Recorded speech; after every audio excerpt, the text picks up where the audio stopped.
Gary, last week or at the weekend, you had a very, very tough game against Tuam, and you had to hit a leveler 35 yards out deep into injury time. So, how nervy was that occasion? It was a nervy occasion. It was a derby game against very, very close rivals, and I think the free at the end, it's just kind of one of those things. You just got to kick it and get over with. I think if you actually thought about it, it wouldn't do you any good. I heard there was supposed to be 3 minutes of injury time, and I went on for six. But I'd say there was a ferocious atmosphere towards the end. There was, and there was a couple of knocks in the middle of it. And in fairness to referee Jerry Kennedy, he's a long time around now, so he knows how to handle it. He did a good job, but there was a couple of knocks in between, so it's not like he was adding on time for the fun of it. But it was a ferocious atmosphere in Tuam, and especially playing against Tuam in Tuam Stadium made a real job of it. I'm sure for a spectator it was very exciting, but from my point of view, no, it didn't do me any good. Yeah, because you know them so well. They're 3 miles down the road. You went to school with them. Yeah, we'd have a very good knowledge of them, and especially the younger lads. They're only after finishing up school or whatever, or even going to college with a lot of these guys. So it'd be very close links there, and that can only make for a good game then. So you've been known for playing beautiful football over the last number of years, and I'd say everyone would point to that All-Ireland final against Nemo a couple of years ago as kind of the highlight of that.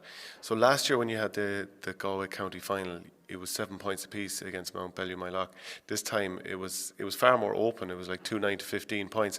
Do you normally have teams sitting back trying to contain you or go toe to toe? No, to be fair, teams don't sit back an awful lot anymore. Last year's county final, I think the team went a bit more pragmatic and they kind of caught us a little bit, and we struggled with it. This year, no team so far anyway has really sat back. They all go and play us, and that makes for a good game. So Sunday was a good example of that. It turned into a bit of a to and fro. I don't think from our manager's point of view he was delighted with that, but it did turn into that, and I'm sure, again, as I said, the spectators had a great view of it, but we've a lot of learnings from it as well. So no, most teams go at us now at this stage, which is makes for good viewing, I'm sure. And do you expect a similar sort of an open replay? Replays are usually different, to be fair. It doesn't matter if it's football or hurling. It usually turns into a slightly different game. Could be more cagey, or could turn into a really free-flowing game altogether, but we'll have to prepare for both and see how we end up. So for you, how tough is it that you've had, you've won the last two All-Irelands, which go all the way to March, then you go straight into the new club season, players go back to Galway, and then you have to probably give players a certain amount of rest and then go again. It must be very hard to kind of get the engine going again every time. It's interesting. It depends on the individual, and we've had a very good group around us looking after us and giving us advice on how to do things. Our strength and conditioner, Mike Comer, has been excellent with us, and I think it comes down to the individual. I think when you're given the space to have a rest, you need to take it, and then as we come back together again, a bit of a buzz and excitement comes together when we're back together, and then you're just hoping that we can get moving at good pace in time for a championship. And over the last couple of seasons, our management team and our strength and conditioner has done a really good job for us, so we have to trust them, and then it's up to ourselves then to be ready and get going. Because you've had players that that are in or out, have injuries and what have you. Kieran Fitzgerald was injured the last day. Michael Lundy didn't start, and neither did Dahi Burke, but you still keep going.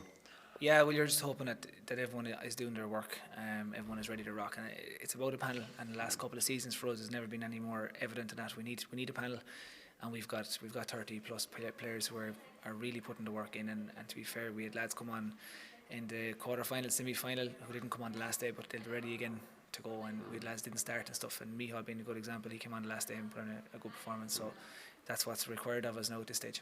You know, when people say, why don't Galway play like Corofin, do you look at that and see the compliment, or do you think that's very unfair on the Galway inter-county team? You got to take both sides of it. It's a nice thing to hear, but I think it's coming from people not necessarily who understand the differences between club and county. They are two different things, two different sets of expectations, two different ways of doing things, and I think it wouldn't be realistic for us to try and do what Galway are doing, or vice versa. I don't think it would be the cleverest thing to do.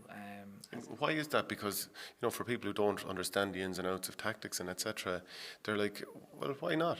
You have two different sets of players. You have two different sets of skill bases. You have two different times even in the game. They're just a different game. Is it just because at club level there's probably more room and time on the ball, whereas at inter-county people are on top of you? Yeah, there's different expectations. The intensity level at inter-county level, I know for a fact that it is higher, and you end up marking inter-county players. That's not always the case when you come and play the club. You have guys who are club footballers, and they have a different way of doing things, a different mentality towards it. And as you said, you might get a few seconds extra, or even 1 second extra in a club game that you won't get in inter-county game. So it's very hard to mix and match the two styles, or whatever it is that people see they think they can do. And then you have people have different opinions on how they want to do things and different setups. So it's a nice compliment in ways, but it's not a very realistic statement. You played for Galway for many years, and I get the sense that you're a bit wouldn't exactly agree with people who criticise how Galway have played the last couple of years. Look, again, it's down to a matter of opinion, but you have to be pragmatic about this as well. We weren't competing for a while there. We lost quite a lot of championship games to Mayo, and then over the last couple of seasons that it's flipped, and we were competing and getting to Connacht finals, winning year on, year off, got to an All-Ireland semi-final, got to a league final, and as a supporter you have to look at it and go, we're at the top table and we were doing quite well. The league performance against Dublin was good, not so good in the All-Ireland semi-final. We came up against a serious machine, but all we want as fans is for Galway to be at the top table and competing, and however that happens, I don't really mind really, as long as they're up there and they're putting on good performances in Croke Park. After that, then hopefully we get a win or two, and that's what people have to be realistic about. And how that happens doesn't really matter as long as Galway are competing. So Padraic Joyce, who you shared a dressing room in the past, is going in. What does he bring to a dressing room in terms of presence?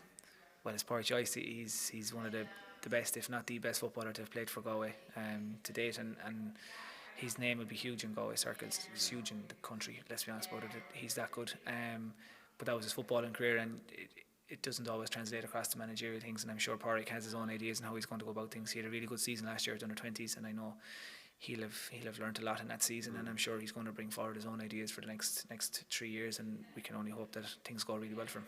Having ghostwritten a couple of columns for him for the AIB site, one of the big things he talked about last year was keeping 3 or 4 guys up the field and having lads running off the shoulder and not letting the opposition's wing backs go.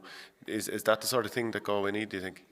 Oh, well, I suppose, again, if you or I were taking over a team, we'd probably have very different ideas on how things are going to be done, and that's one way of looking at it. I'm sure Padraic will have that and a few more things up his sleeve for the current crop of Galway players. He'd be a very good reader of the game, and obviously he's been watching it very closely over the last while through an analysis point of view, so it'll be very interesting to see what tweaks he makes and maybe even what he does with the personnel he has at his hands. It'll be an exciting few months from a sports point of view to see what he's going to do. Do you miss the inter-county football? There are moments when you do. There are definitely days, even like, would you love to go to Castlebar and play Mayo again, or even play them in stadium in the league and stuff, and maybe in February, March when it's getting ramped up, you're kind of going, geez, it'd be grand, but then you hear of guys going off into gym sessions now this time of the year, and you're going doing running sessions and getting the endurance in, and you're going, probably I've done that now, so happy enough to play away at my club football. What was the highlight of your Galway career? Unfortunately, didn't have enough medals behind me. Be a big regret, but highlight wise, I suppose I went through a period of 4 or 5 years having to go to Castlebar and getting beaten Galway quite badly by Mayo, and in 2014, after a year out, I went back in and we went down to Castlebar and beat them, and that was a nice one. It really was. Connacht final 2008, my first one, would be another really, really sweet one. Again, it was in Castlebar. Yeah. I don't have any issue with Mayo, but it was particularly sweet ones. You must have some, like, the rivalry is brilliant, isn't it? What's it like, the build up, the matches, the environment? Oh, it's fantastic, and Mayo supporters bring a certain level of to it too. They're a fantastic group, and they, in fairness, no matter where they go, be it New York or wherever they go, they're do lally for their team. Like, they're brilliant. So yeah, it's just a brilliant rivalry, and it's something that I would have grown up on, seeing Galway Mayo games all the way. Great stuff. Thanks very much, Gary. Thank you, sir.